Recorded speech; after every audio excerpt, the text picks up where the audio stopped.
Hi there, welcome to the Noah Presgrove case with a brand new map analysis and theory which applies to Noah and more precisely his phone. Whilst it was left behind at the party house supposedly, did it remain there? Is there a small chance that Noah took the phone with him, but then it later ended up back at the house? You got to consider that with the golf clubs and bag being missing, Noah's other shoe, his hat, his top, his wallet, his sunglasses are still missing till this day. So if things have been moved about, adjustments have been made, the environment has been altered with, then what's stopping people from making adjustments to Noah's phone? Because look at it this way, when people do go out and are on the walk around or doing whatever, likely they can have their phones glued to their hands like zombies. Leaving it behind can be the end of the world to people nowadays. So for someone like Noah, who had a phone with him at the party, what are the chances that he may have had it in his pocket? He did use it, but when whatever happened to him, when there's a presence of other people about, and if there is foul play and possibly murder, could the phone have been taken back to the house to make it seem less suspicious or to prevent any data or tracking? That is what we're going to be talking about today, and I'll be doing a map analysis to visually make sense of the possibilities and so on. And also just talk about the importance of phone pings and data, GeoNet, geofence, because look, most of the focus is on the partygoers and what's neglected is the victim himself.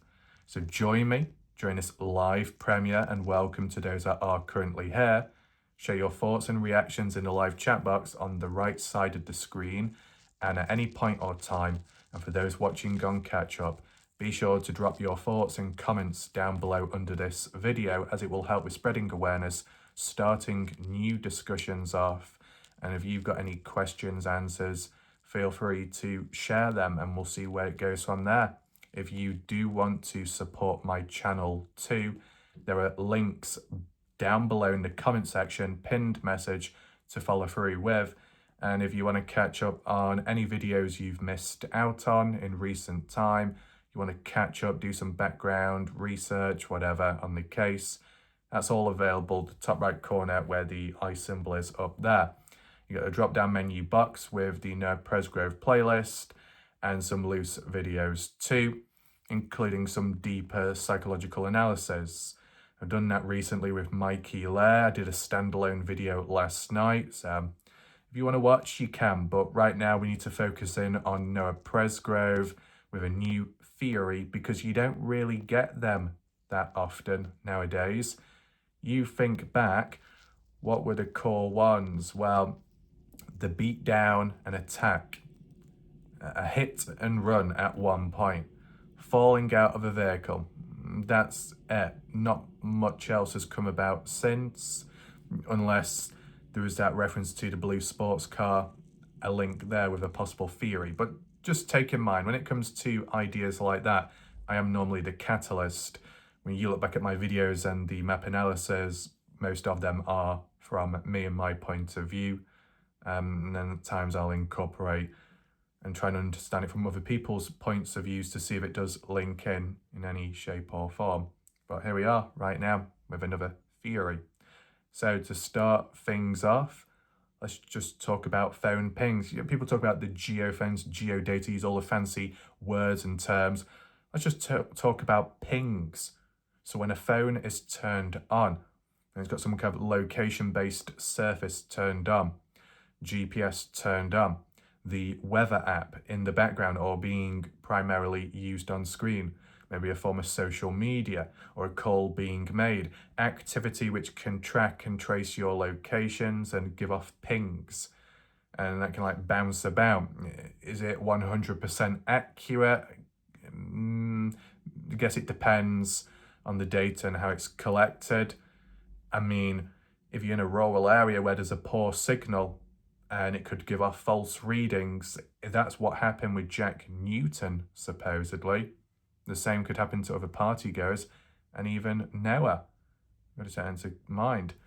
As I said, the focus on, the geofence, geodata, the phone pings is more centered on the party goers beside Noah, as in those who could be responsible for Noah's death firsthand or have played a role in the cover-up, the cleanup crew, as it's labelled by some, or they just know of something and have kept quiet ever since by checking the geofence, geodata to detect whether, people were located where they say they were, and check for alibis if it backs them up and it supports and pleads their innocence, or the opposite and shows lies and contradictions where it raises more eyebrows questions, as in, well, you claim you were here, but your pings say you were elsewhere. What were you really doing? They're the breakthrough moments because you don't have cameras, functional ones, or no cameras on the highway, or no timestamps attached. You got to look at it in other ways. Using everything will fill it out much clearer and build a better case with more evidence rich. But in this situation, it's more limited. See, with the Dylan Rounds true crime case 2022, that was in a rural area, Lucin, Utah, and that didn't have any cameras about. It was that desolate. There was only a population of about 3 to 4 people at one point. And it was the victim, Dylan, and the killer, unknown of to some at the time, James Brenner. And then the only other person who was kind of crossed in was the friend to Brenner, Don Hatley, a person of interest living in the area. That was it. So it was more simplistic, narrowing it down, but more importantly, the pings and the data was there. I'm going to show you an example of that later on today, just so you get an idea of what it can look like and how a story can be told. Now, luckily, in that case, it was revealed public earlier on. With the Noah Presgrove case, it's being treated differently. And that's what's quite interesting. Might be because of the different agencies, police, how they handle things from county to county, from state to state, that too. And then how the family, if they have access to the material or not, and if they did, how they share it, and if they do. I guess with that subpoena, it would imply that Noah Presgrove's family hasn't been given the access to the phone pings and data and all of that. They might at some point properly, but previous, no, for that subpoena to be issued and granted. With the Dylan Rounds case, it was shared and then the family shared it with us. We noted it down. I did my map analysis and it followed a certain pattern, a route, and it told a story, a journey from the shoes of Dylan Rounds or in possession of someone else once Dylan had already gone, and you could check for the anomalies to figure out when did it exactly happen, when did the person exactly die, and we're kind of able to figure it out as well. That's how powerful it was early on in that case before it was even truly solved. Yet in Presgrove one, look at the way things are. What needs to be acknowledged though is there's a lot more people involved in this case, as in people of interest, just people about. If you had 30 to 40 party goers, if you want to be a bit more realistic, 12 to 15 people at the house, and Noah's one of them, there's more people compared to the Dylan Rounds case where there was only really 2 people. 2 people, 2 phones, 2 phone pings, pretty much it. Now, Presgrove case, 12 to 15 possible phones, pings, data, collecting it all in a rural area which seems to be known for poor signals and dodgy connections. Weird though, it is, because Lucin, Utah is even more remote. So much more remote, and yet the pings and stuff were more reliable, consistent. So who knows what's really going on. I mean, have we seen any hard evidence of the claims that calls made didn't really work out, or phones pinged in the wrong area, like with Jack Newton? Is there any hard evidence to truly back it up? Or is it just words from one person to another passed on down? I mean, has anyone tried, not me, but others, arguing, putting the case across that if the police are supposedly dodgy, were they covering for Jack by using the excuse, oh, your phone pinged over that way, because it actually did. However, we're going to word it as something else, so it's just down to a bad signal. Counterpoint would be, well, Tyler Hardy, he tried making a call at either 5:46 or 5:48, and it didn't work. So 5:53, he tried again and it was successful. So if people are having trouble out there, it could apply to more than one person, including Jack Newton, whether you like him or not. Would the same have occurred with Noah Presgrove? Quite possible. But was Noah known to use his phone that often, that much, especially at a party? I mean, look, when Noah was dancing, it was Jasmine holding the phone and pointing it towards Noah. When selfies were taken or photos, Noah wasn't holding it himself. When Noah was getting slapped about, he wasn't recording it, someone else was. When Noah was being written on, Noah had his back facing the cameras and he wasn't holding it. Do you get that pattern? Maybe some people are more glued to the phones than others. So really, the high usage users on the mobile phones, the smartphones, they're more likely to leave a digital imprint and trace behind. The more they use it at the party, the more they simply have it turned on or in standby, whilst services and data, apps, tracking services, locations are still turned on in the background. Weather apps, social media, any phone calls made, maybe possible texting as well, maybe Facebook Messenger, because that does like phone calls through phone numbers, and so on.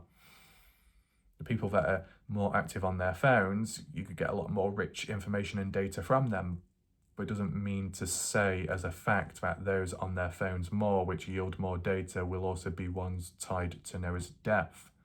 Because you could put the counter argument across and say those that were responsible, involved in some way as a theory, well, they may be more smart enough to turn their phones off when doing what they did to Noah.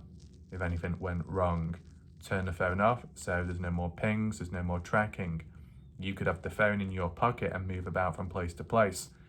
There may not be the digital same evidence and depth to say that's where you were based on your pings if the phone was off, but they still had it with them and they were doing stuff, they were on the move. But it doesn't have to apply to just the build up to Noah's death and beyond. It can also apply to, from Caden Pressey's point of view and other people, as in, okay, a certain timeline of 5:15, well, what about the phone data? Checking that, looking back on it, whether it was done or not. That would help, it would go a long way. But that just seems to be a bit of a mess all over the place. There's been some talk by some saying that Robin Smith had a comment at one point and acknowledged that they did get Caden's phone data. And that was supposedly after that whole debacle online and confusion of Alicia and Robin of agreeing upon meeting up at Alicia's house to share the stuff and then be done with them for good. After that and that breakdown in communication where Alicia said, no, that didn't happen, we didn't agree upon that, Robin had said to someone, supposedly in a message, that they did get Caden's data. Problem is, though, who knows if it's true, because I've not seen the hard evidence myself. And furthermore, when it comes to what Caden says compared to what the mother Alicia has said about, did the police get the phone? Did the police analyse it? Alicia says yes, Caden says no. What good does that do? Who are you supposed to believe in there? Not even on the same wavelength. Complete opposites to one another in what they say. You can't trust that. What can you trust? This is where trust issues come in. That's why I take it extremely serious. As a fact and a reality in general, there is 99.9% trust satisfaction when it comes to people coming across me, because I'm not going to ridicule, I'm not going to mess about, I'm going to listen, I'm going to be patient, I'm going to take it in mind, and that can be anything. And then it can open up better understandings, better communication, not rushed, not forced, just going with the flow, matching the pace of the other person so they're comfortable. Because I've been on the receiving end, I'm sure other people have been on the receiving end, so you know what it can be like. That's why it's important to do better, or at least try. And then, especially in cases, we can learn more and get more of an understanding of material. When it comes to what's already happened elsewhere amongst different people, it's hard to balance and hard to look too deep into it without feeling like it could be a trap or it could be a misunderstanding. We've seen language and wording where people have misunderstood that. That's why when it comes to a theory or an idea, maybe there's evidence to back it up, maybe there isn't, but at least it's made clear as to what the situation is. And as of today, the theory is, did Noah Presgrove leave the party house with the phone in his hand or in his pocket, his shorts maybe? Something happened to him. Others or someone got the phone off Noah, maybe to check something, or maybe they just simply took it back to the house and left it somewhere. Now, there was another theory by a different person. It may have been Lisa Jediman, or it could have been a different person on YouTube that suggested, did a partygoer try hiding Noah's phone? I think how they worded it came across a little wrong, and then it was corrected. I believe they said hide Noah's phone on the fridge, or hide the fridge on Noah's phone.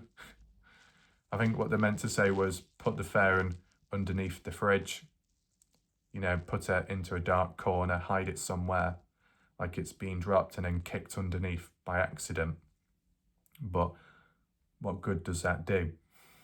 Maybe the equivalent of Noah where he can't find his other shoe. And that can be a genuine question, whether we do it as a poll right now or I just ask it to you who's watching. Is there a correlation between Noah being unable to find his other Adidas shoe and making do with one of Caden's? Is that the same as Noah leaving his phone behind because he had no choice since he couldn't find it when he was about to walk off? The ultimate question you'd have to ask, and it's not come about as an answer, is, whilst Caden had said it's normal for Noah to walk away from a party when drunk, when getting frustrated, before the mood gets worse, before he brings the mood down, Noah walks away, cools off for about 30 minutes, then returns back. Well, whilst Noah is away for 30 minutes, does he take his phone with him? Is that what he normally does? Or does he leave it behind? If it's normal for Noah to take the phone with him, then clearly it would mean on this occasion there is an abnormality, there is an anomaly, something that stands out, something that breaks the norm, the cycle. Now, the reasons behind why Noah would leave his phone behind on this occasion compared to previous times, maybe because he had no choice, he just couldn't find it. Did he lose it? Did another person steal it, take it, hide it as a prank, messing about? Pranking the prankster? You never know. You think of Jack Newton lost his hat, someone played around with it at the house. What did they do with that? Noah lost his hat. Under the same circumstances? Who knows? Look for these pairs, these combinations, these patterns, the timing of it all. Did it coincide with another event, another situation, another person losing an item? Are we dealing with a hat thief, a wallet thief? Are we dealing with a shoe thief? Are we dealing with a robbery, a burglary? Depends when all these items went missing, all at once, before or after Noah's death. You know, the golf clubs in the bag, at what point did they disappear? Was it before Noah's death? Was it after? Was it days later? Was it a week later? I mean, an item that is deemed by some as insignificant and doesn't link to Noah's death, why is it such a mystery? If something is supposed to be simple and easy There should be fewer questions, more answers, and clear closure. When something appears on the surface level as innocent, simplistic, clear, noisy or not, but clear, that should be it. However, when there is dysfunction, or when it feels like there is actually a bit more depth, and then there's a layer of mystery to it, and maybe forms of consistency no longer show within it, then you may question it more and consider something on the outside, there's more to it on the inside, more than what's being let on to you. You can't blame yourself for thinking more, for overthinking, for theorizing. What else can you do? You fill that silence with a form of closure or a form of understanding, whether it's right or wrong. Ultimately, what should be done, to some extent, the responsibilities of those that know to not gatekeep and to not keep people waiting. Because those that wait, you could say, not everyone deserves an answer or deserves to be spoken to, but for the sake of the case, for the sake of clearing up confusion, you would think a person would make a conscious effort to try and clear the mess, set the record straight. That just hasn't happened. So what about Noah's phone? Oh, it's a simple situation of left behind at the house. That Noah had just recently got a brand new phone. Right, okay. So people don't question anything whatsoever with Noah getting a brand new phone, but the mention of another party getting a brand new phone, such as a week before, like Carter Combs, oh, we can't believe that, we can't trust that, because the phones have been wiped. Right.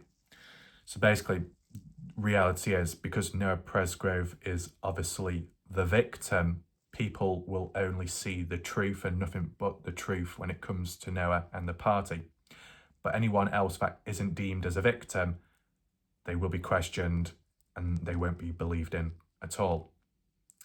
Seems a little bit one-sided in a way, but here we are yet again with the dark, hard reality and truth.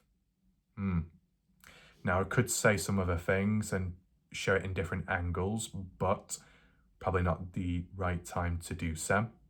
I'm just outlining the importance behind all of this and the possibilities too.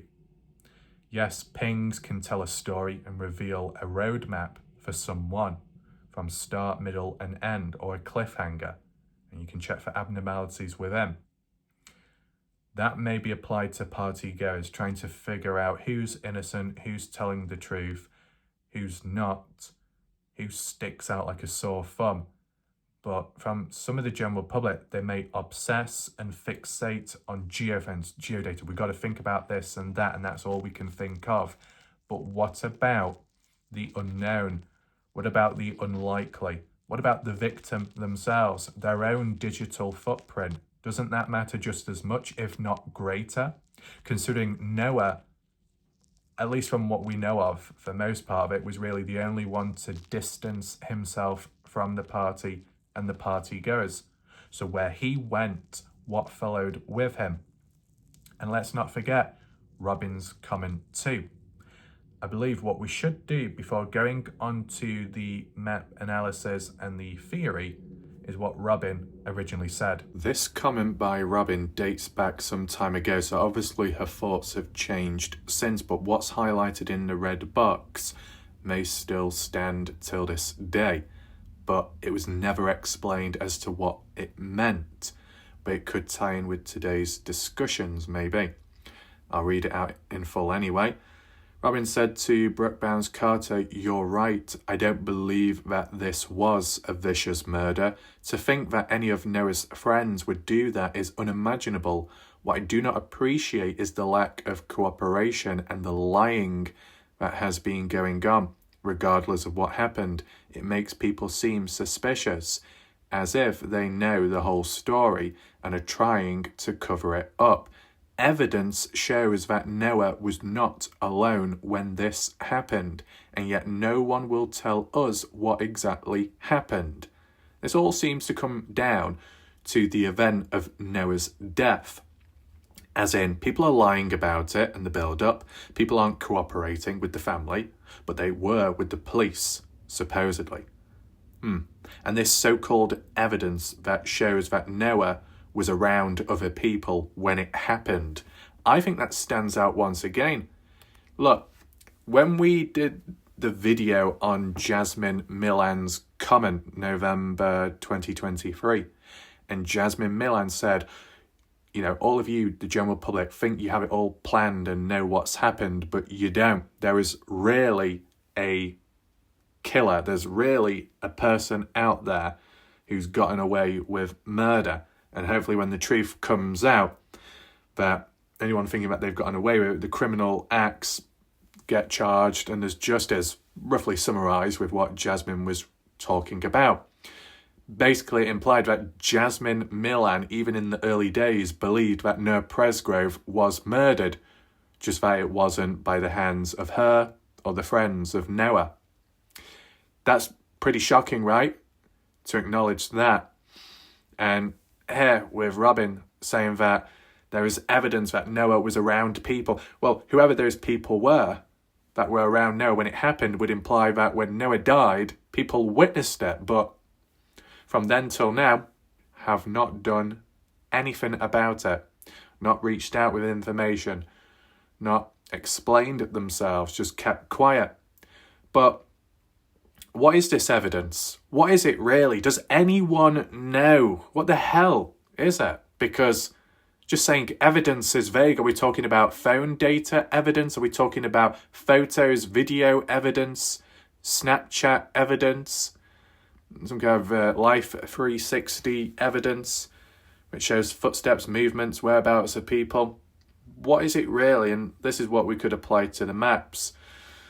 I mean, at the time of when Robin made this comment, it's when, it's long before the subpoena, long before any, knowledge of trying to get the timestamps and phone data. So supposedly the family were working with other evidence and they knew that Noah Presgrove was around others during his death. But I'd really like to know what evidence exactly. Photographic, audio, visual, timestamps, signal, and anything else you could possibly think of. I would say this particular comment has been neglected in a way. It's been acknowledged, but people have moved on from it. And, I am sure what will happen is another prediction. People will say, we know about this. We've seen it before. Oh, yeah, that's it. Just give up. Look at it once. Move on. That's it. Weak. There's more to this. Whether it comes down to getting to the bottom of it and it being true, or getting to the bottom of it and it turns out there was a big misunderstanding or a mistake. What we do need to acknowledge, there's been the odd time where Robin Smith or a Presgrove family member had said something which either turned out to be not correct or it just simply didn't match up with the autopsy report. It's not always to say that they're wrong or they've lied, but there is clearly a division between what's said in one place, maybe officially, what's said verbally by a victim's family member. Could this be an example of it here? Claiming that there was evidence that Noah wasn't alone.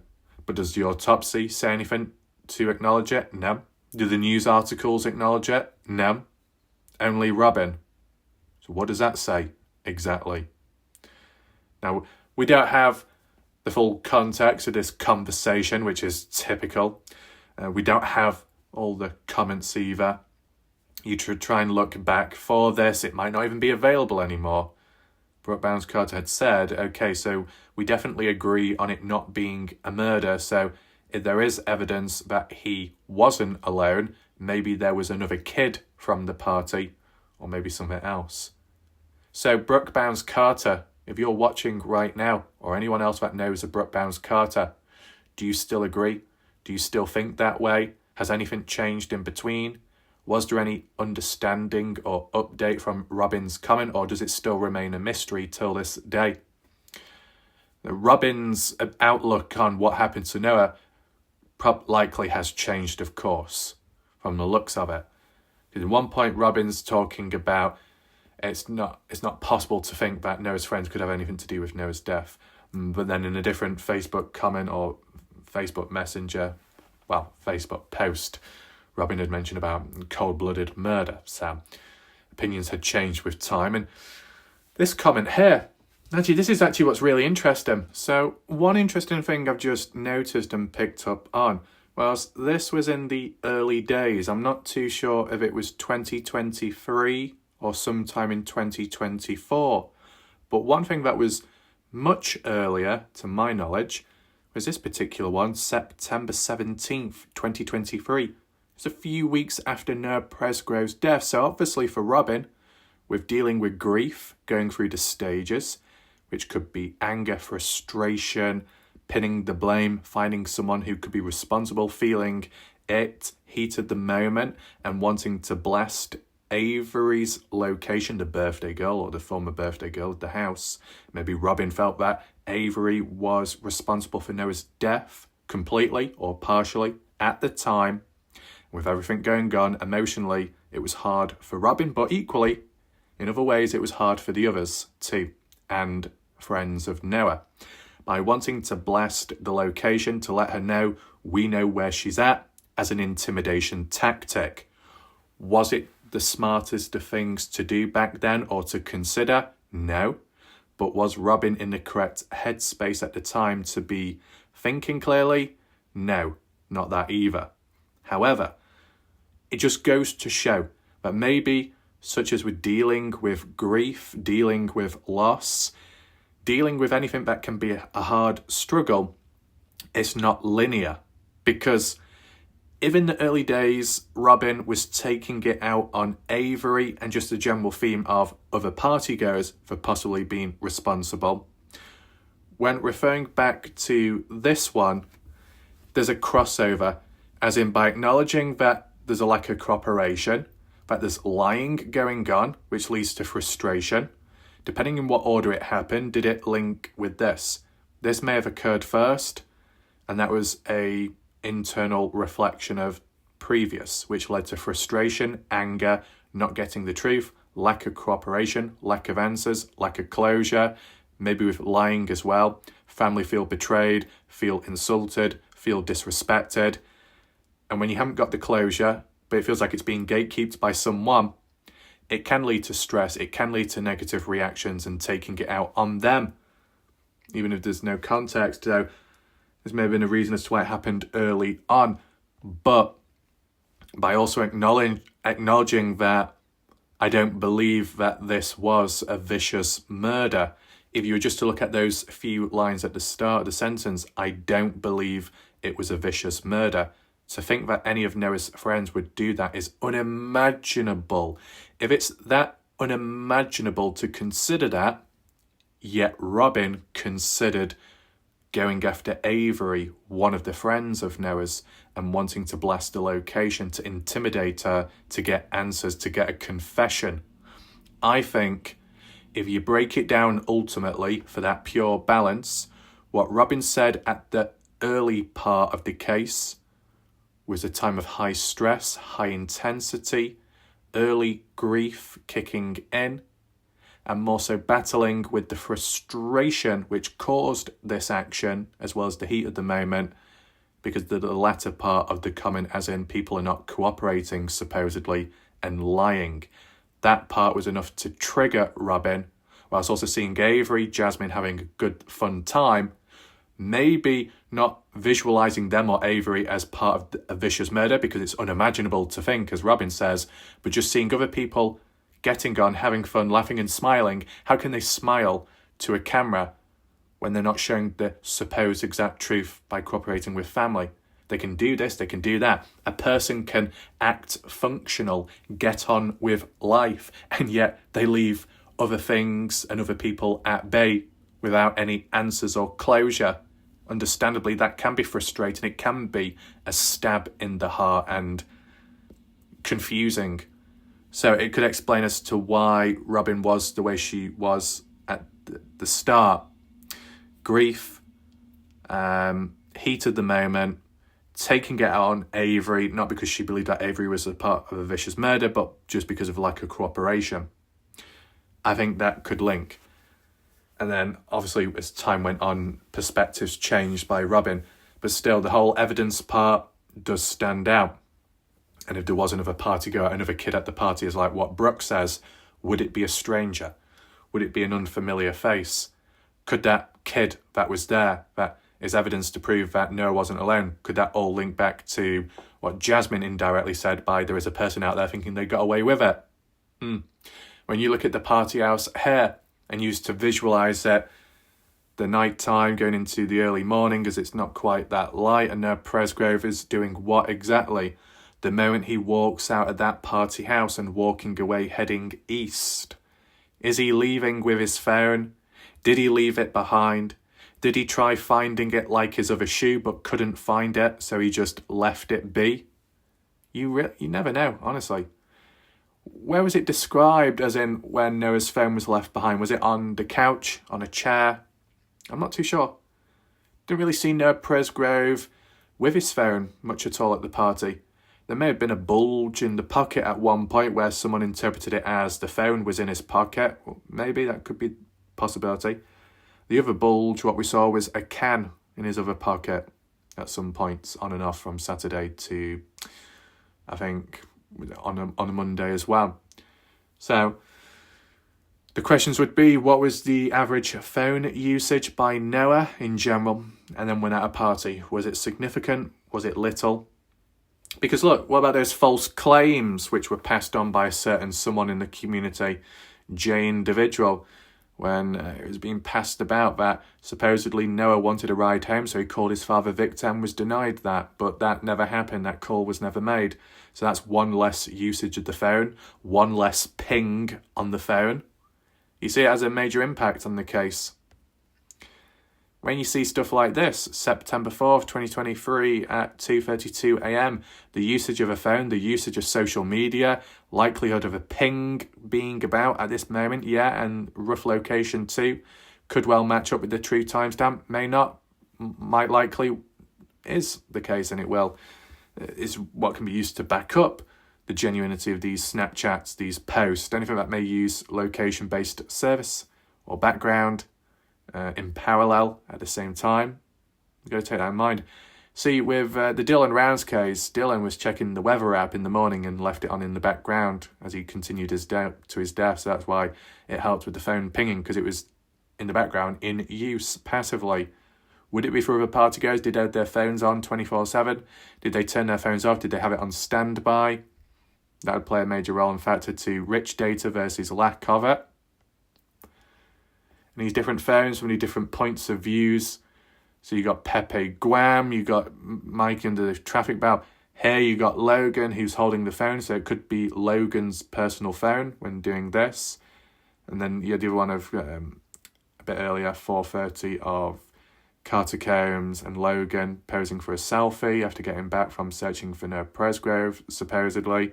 This one here, later, 5:27, Jasmine, Mikey, Logan in bed, all awake, all fine and happy, despite it going against Caden's timeline. But look, just these bits of material, these clips, not this one though, these, and there'll be others out there as well, which we've looked at here and there, and even the Mikey one with Bryle and Sweat, Monday, a bit earlier, 1:00, well, I actually don't know what time that one was, to be honest, but nevertheless, there are partygoers using their phones on and off, phone pings, pinging away at those moments, but up to what point? Because people can use the phones as much as they want, but if they're not using them at the time of when Noah walks away, then it's not that helpful. Let's head on over to the maps. I've decided to incorporate the timestamps and what's being claimed as for other party goers where people were at certain times in the supposed search for Noah, to link it in with Noah's own timestamps and phone usage, whether there's any or not. It is important to note that whilst the family did get Noah's phone back, they did not get other items of Noah's back. So some things were deemed with higher significance or importance than others, but maybe the lesser important stuff was disposed of completely or removed or hidden elsewhere because it wouldn't stand out or be as suspicious as a phone. If Noah's phone, since it's brand new, has gone or disappeared, then that would be what? Ringing foul play, hiding real data and evidence which could hold data on it, which could hold proof, whatever, DNA. If it's not there, someone's trying to hide it. But because the phone was maybe in plain open sight, or at least just at the house, it was deemed as no big deal.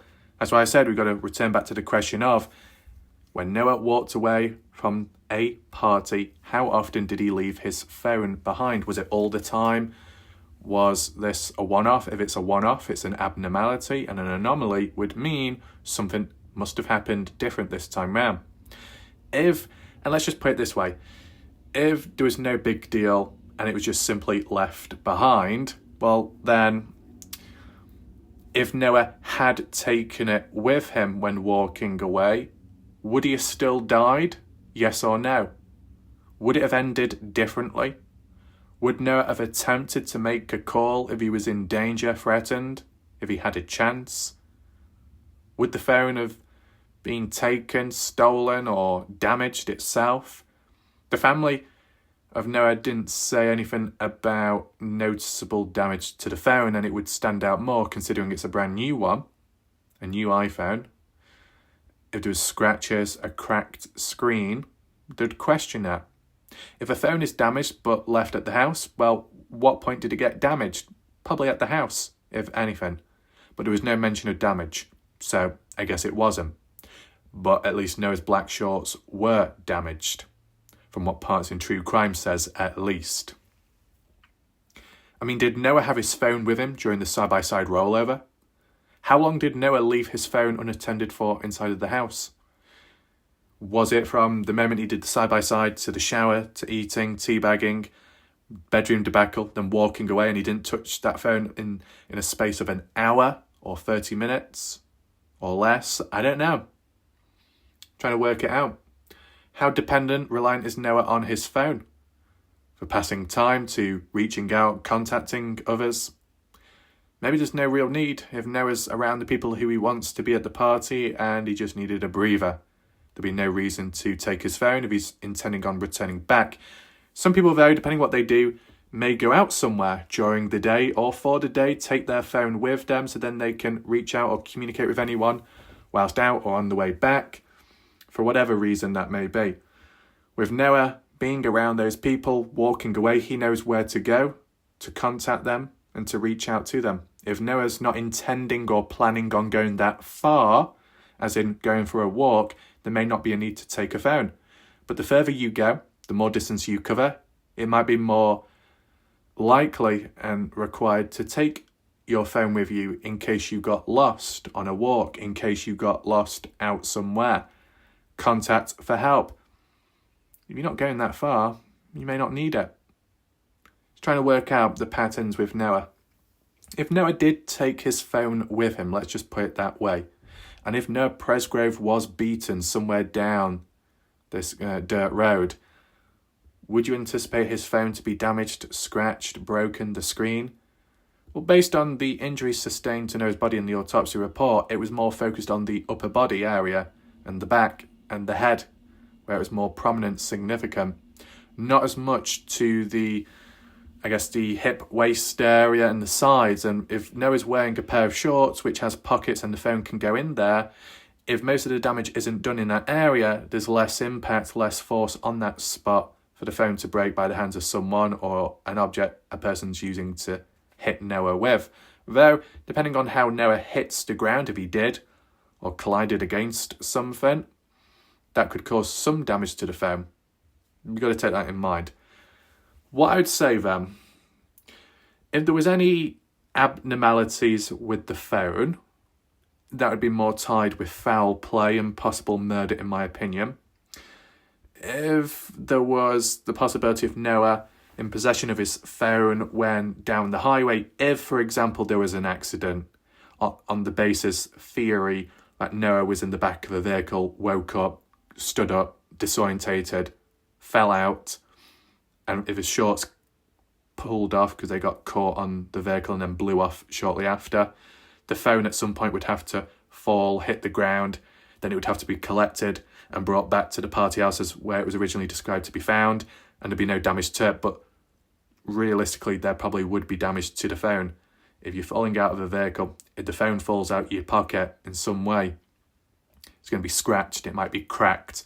But if there's no mention or acknowledgement of damage, then likely Noah wasn't in possession of his phone at a time of falling asleep in a vehicle, and it led from one thing to another and an accident. On that basis, the phone theory does not link. But on the theory that Noah Presgrove was involved in a form of foul play murder, any abnormalities with the phone are possible. Because getting beaten in a focused area on the upper body, less likely for the phone to break.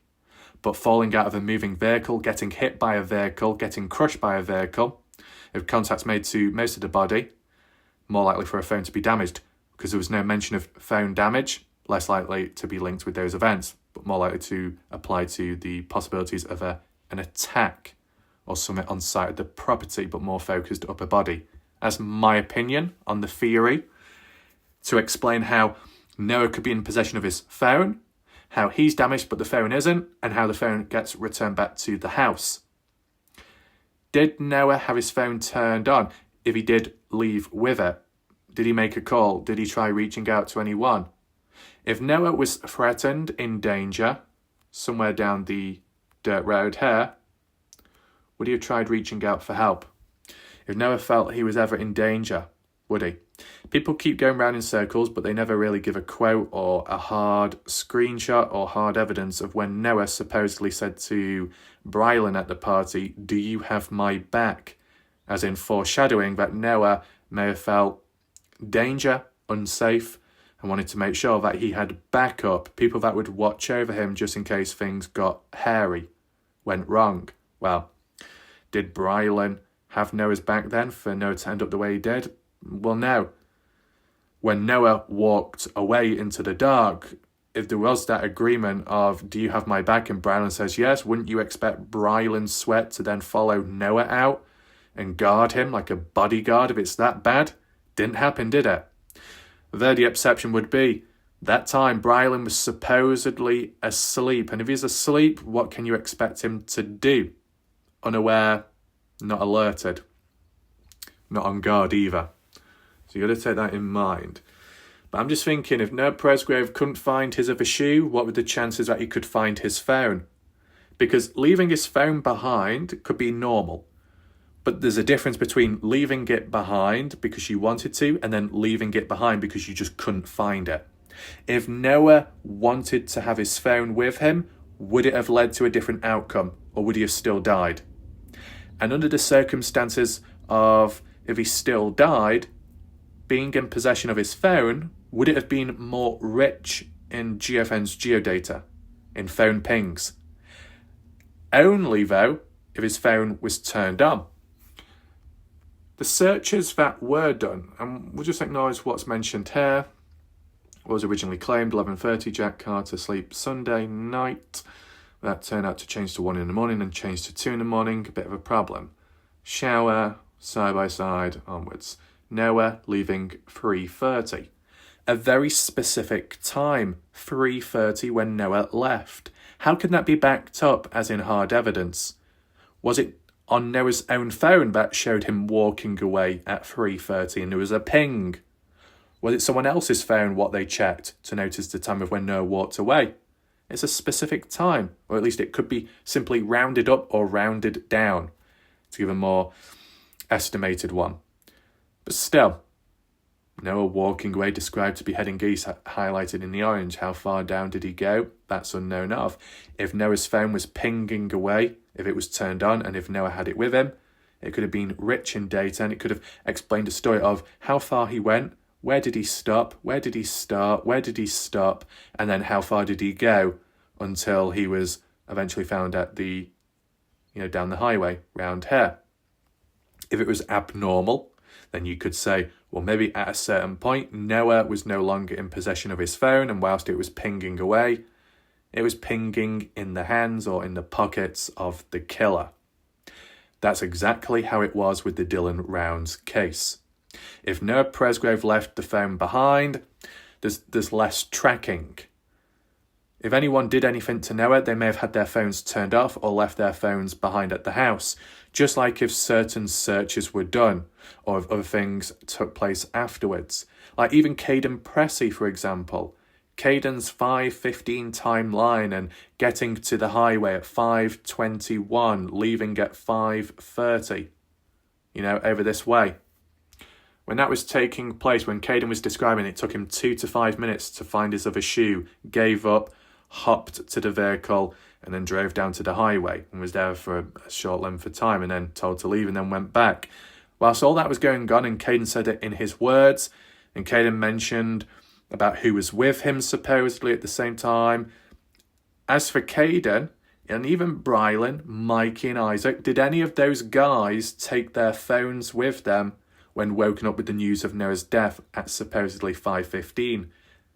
And even if that wasn't the true time stamp and it was later and mistakes were made, just in general, one question doesn't change. Did those guys, any of them, even Caden, did they take their phones with them to the highway? Or did they leave them behind at the house? Because if they left them behind at the house, trying to back up what they're saying where they were at a time makes it just a little bit harder. You get what I'm saying? And that pattern and that theme of leaving phones behind so you can't be tracked or traced, pings can't be monitored, movement can't be traced. That storytelling is more closed up and limited. And even if partygoers did take their phones with them, but if they had their phones turned off, it's no use. They can say what they did and where they were with words, but you need it to be backed up in other ways too. Hard evidence, other witnesses maybe, consistency. If not, for some people at least, it can make it harder to believe in. Now, considering that there was claims of a search being done, such as 4:15 to 4:20, there was a ping, Avery Combs' birthday girl and Brylan Sweat at the Sandplank Crossing. An actual ping acknowledged. The reason why this is important, it was mentioned by Brooke Bounds Carter, and you don't have to believe in it. But, as I said, when it came to the Dylan Rounds case, we learned a lot from these different pings, but that was more so by the victim themselves and their journey. This is the journey of the partygoer friends that were working out the aftermath of Noah's absence. So it doesn't tell quite the same deep story firsthand, but nevertheless, working with other stuff, alternative things, a timestamp and a ping like this in this location could make you question other stories where there was timelines, stamps which overlapped or was at the same time as this. These people were out here at that time. How did they not see Noah? And where was Noah exactly at a certain point as well? If Chris, and we'll probably have to do a separate video on this, if Chris Pyatt had mentioned at, what time was it? Was it 5:30, 5:33? The mention of when driving down the highway, there was no sign of Noah on the side or the hard shoulder. So anything before 5:33, Noah was not down the highway. So where was he then? So 4:15 to 4:20, when a search is done on the highway, Avery and Brylan, did they walk past Noah? Did they come across Noah unknowingly? But they would be further back this way because they hadn't gone any further past that point. Weird. There's conflict with this indirectly and Chris Pyatt in a way, if you see it. Now, this here isn't the actual ping location, just so you know. I just left it here because there was too much clutter over there at the house. But at 4:22 roughly, Carter Combs, Logan Jernigan and Jasmine Millan returned back to the house after searching for Noah. So basically at 4:22, whoever of the girls here mentioned their phone pinged once they got back to the house at 4:22 in the morning of Monday. So, if this is all true, then it goes to show one of the motives for taking phones when going about places is to communicate like walkie-talkies, to say to people, where are you at? Where are you going? What's been checked? What's on the list next? Could well be the case. Communication. It goes a long way. Now, other people have been more skeptical. saying that the reason why this suddenly came about, as in searches being done and where pings were located as well to back it up, was done out of a desperate attempt to explain why people were out in certain areas for other reasons, but covering it up. That is what some people of the general public have suggested. That yeah, these pings and the geofence and geodata may be true and linked to these areas like the Sandplank crossing and coming back to the house at 4:22, but the actual motive behind it is greatly different compared to what someone like BBC has shared. That is what some of the general public have argued, but it's like a cover-up. That when they claim that they were searching for Noah, they actually weren't. It could have been during the time of disposing or hiding of evidence. Either way, phone pings, really important nevertheless, but for Noah Presgrove's, even more important, but that's only if he had his phone with him. So the theory is, when Noah had walked away, if by chance he had his phone on him and he's heading east, coming down here, we'll go on Street View and look down it whilst narrating. Coming down that way, heading east towards the railroad tracks and the highway, may stop so far down. May even only leave so far and hang out at that tree back there, leaning down, sitting beside the wood, resting, cooling off. At some point, comes across a person, maybe a stranger or an unwelcomed visitor, you never know, a late party goer, drifting in and out, a stranger, or if anyone had left from the party house shortly after Noah did, and that form of presence of someone or some people around Noah is what Robin refers to, Robin Smith, that Noah wasn't alone and there is evidence to prove that. But in what format? Video recording, visual, auditory, phone call made, multiple phone pings in the same area where Noah was suspected to be once walking away, predicted, estimated as in distance, and because people were leaving or walking by, they would have seen that. I mean, you could put the argument across based on what Stevie Howard said once in the past, that shortly after Noah Presgrove walked away, on camera, 2 Texas boys or so left shortly after. And you would anticipate that if Noah had walked away heading east and didn't intend on leaving the property, Noah would be somewhere down the dirt road, maybe near the fence line, casually hanging out. And if Texas boys are leaving, they would be passing by Noah Presgrove, because it's only a one-way exit, if you get me. So maybe it's assumed that what Robin had heard at some point and what Stevie has said, then that must mean that's the evidence to show that Noah wasn't alone when it happened. But do we know what happened to Noah and when it happened to Noah? And if it happened at the same time when the Texas boys were leaving shortly after Noah Presgrove did? I kind of unknown of. And when those Texas boys were supposedly leaving, did they have their phones turned on? Did they have the weather app, any background services which could be tracking location and giving off pings? And if so, yeah, it might show them driving down. But if the pings stopped for like 10 minutes or 5 minutes in one static place, that would be an abnormality. And you could be thinking, what's really going on here? Why did they stop? Why did they stop here? And where's Noah Presgrove at? Ultimately, if Noah had his phone with him and he sensed danger, or he was using his phone in the middle of an just upcoming ambush, with the phone, if the phone was knocked out his hand, then surely it'd be damaged when it hits the floor, but it depends what ground it hits. That's got to be acknowledged. If it lands on soft ground, then it may not be scratched or cracked. If Noah put his phone in his pocket or had his phone in his pocket and he was about to use it and the phone was turned on in the background service, the phone pinging away could prove that Noah Presgrove was away from the party house at least, and he did walk away. Look, this is the other thing besides my theory. If Noah had his phone on him, and the pings were pinging away, then it could prove whether Noah did walk away or not by his own accord, or it was forced. And then working out where did the phone end up next, because if the phone ended up back at the house but Noah Presgrove did not, well then that's clearly a form of foul play. Or at least it comes more across that. Unless there was that perception of Noah Presgrove had walked away, somehow dropped his phone behind when walking away. For example, another partygoer nearby comes out to search for Noah, finds Noah's phone abandoned, decides to take it back to the house. And then Noah's off away from his phone. The ping shows that Noah did walk away so far, but then it remains static. And if the phone remains static, you may assume Noah to be static to in position, but if you part ways with your phone, you could continue on not being traced or tracked and the phone remains in place. And then if anyone comes across that phone, if they chose to turn it off, then it won't ping anymore.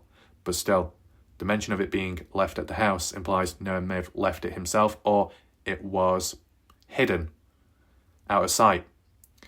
But I'm just using it as a theory that if Noah had taken his phone with him, whether he used it or not, anyone responsible in the death of Noah in some extent or a form of foul play, likely under those circumstances, would have got Noah's phone and took it back to the house instead of other aspects.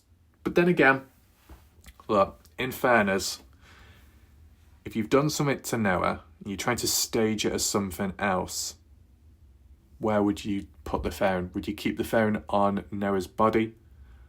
Would you take it back to the house? If you take it back to the house but you dispose of Noah on the highway, how does that make sense? I mean, if Noah did leave his phone behind in the first place and that's just deemed as acceptable, then maybe it could be deemed acceptable the same way if no one knew that Noah took the phone with him in the first place and there was no ping data of that either to show movement because it was turned off when Noah took the phone with him. So then when you return the phone back afterwards, it was like it never left the house. That is another possibility.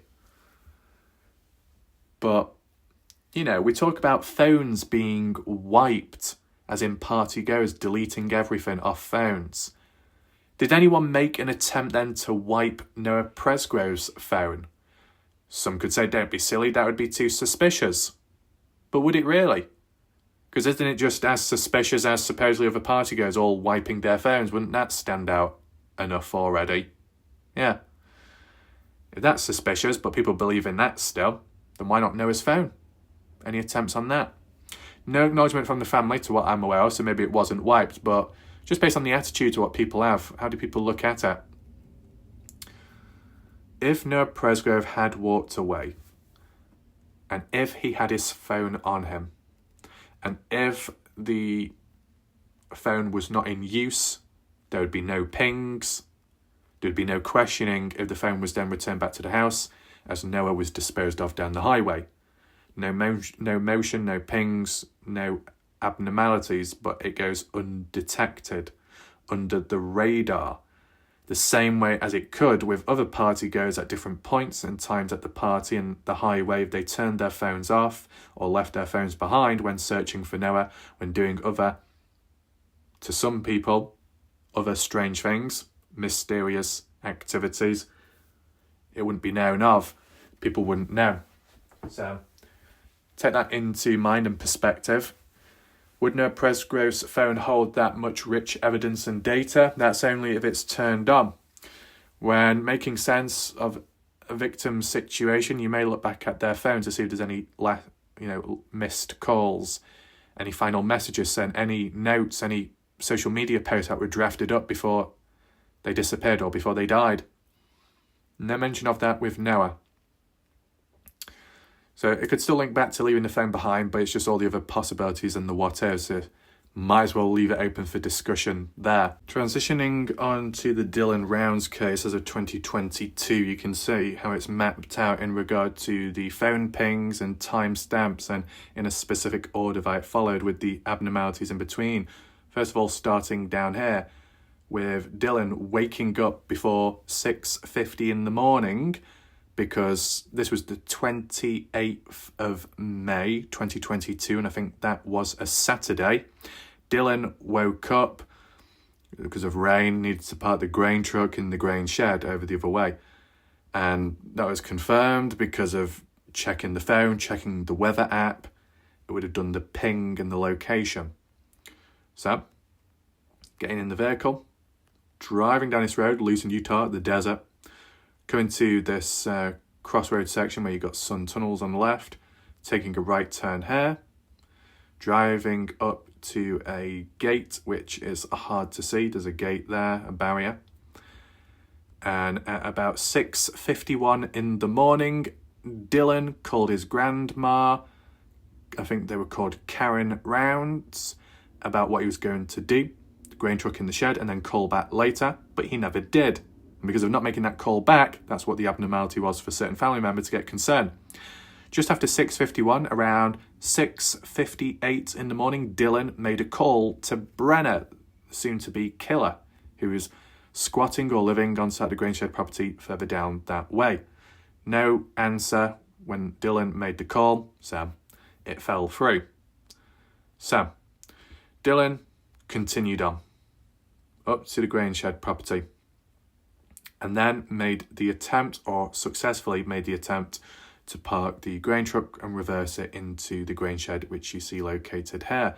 Now, there was damage to a gate within the grain shed, whether it links or not, may have triggered some response by Brenna, who was still in the trailer at the time, roughly down there where the trailer once was.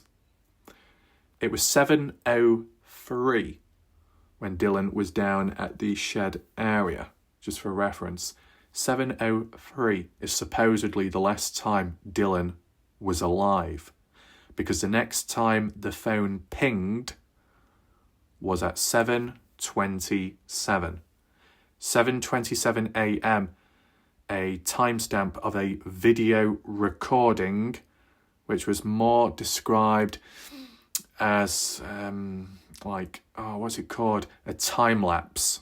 Photos turned into a video and sped up in some way. And that time lapse and that timestamp of 7:27 was all done on Dylan's phone. And what did it show exactly to prove that Dylan was already dead by that time? Because first of all, the phone of Dylan's was inside of Brenna's trailer, and it showed Brenna cleaning a firearm with blood on his hands, arms, and shirt. That blood which linked to Dylan rounds. Unknown at the time, later it turned out on the autopsy that once the body was found, Dylan was shot multiple times in the head, Brenna being responsible for that. So at 7:03, when Dylan made it to the shed and tried reversing it into the grain shed, successful or not, shortly afterwards, Brenna came out and shot Dylan multiple times. And then Brenna temporarily disposed of Dylan somewhere, I think maybe the grain shed, and then took Dylan's phone with him to his trailer when cleaning up, trying to get rid of evidence.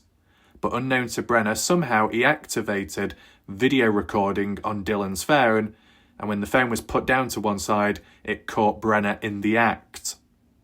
It was lucky, in a way, for the case of Dylan and evidence and closure, and it was a vital time stamp within it, beside a ping, an actual time stamp of the video, which turned out to be correct and not altered with. So that's why it's a big deal.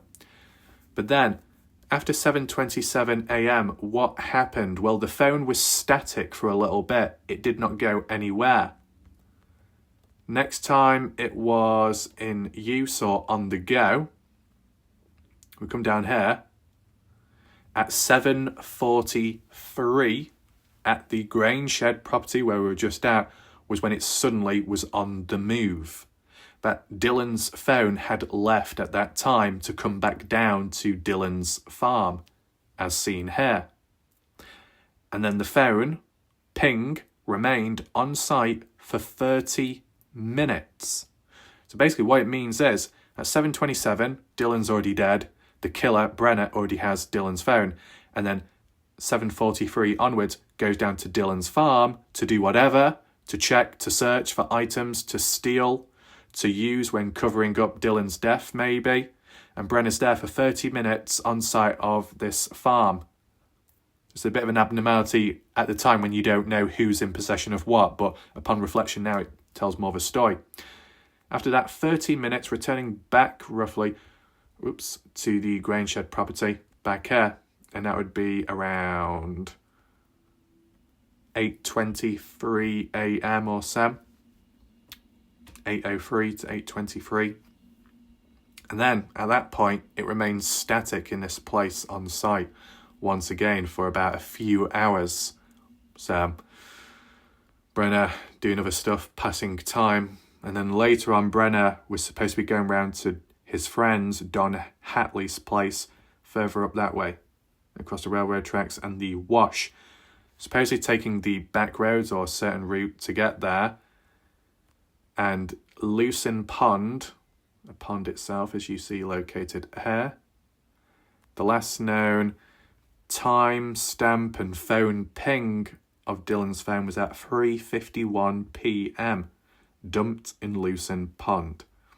And then no more pinging after that point because the phone was somewhat damaged and submerged in water, so it wasn't going to be doing much else.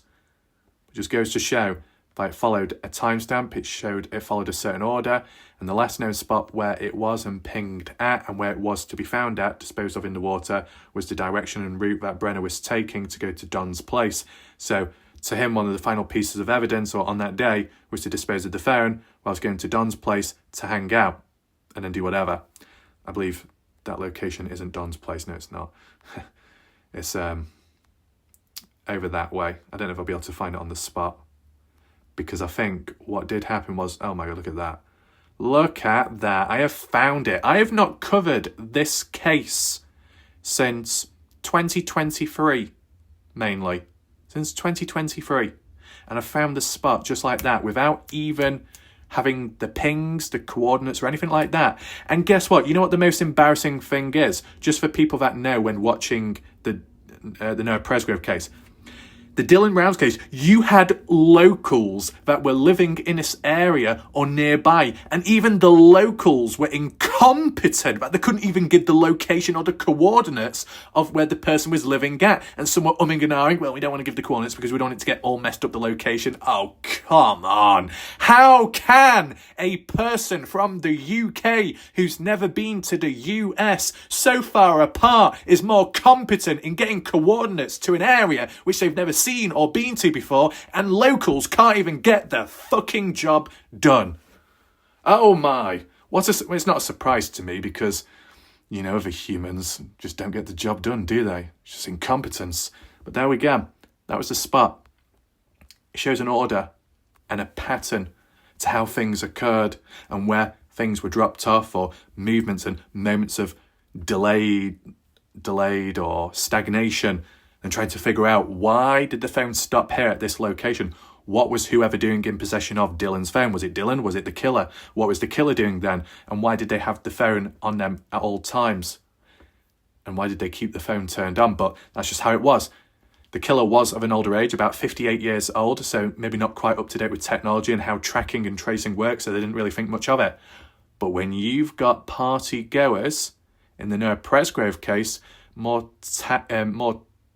tech savvy and aware of how technology works, more likely, but then there's higher chances and possibilities of them knowing what to do and what not to do. There's always that. One last factor to consider when it comes to the Noah Presgrove case, whether that be partygoers or Noah.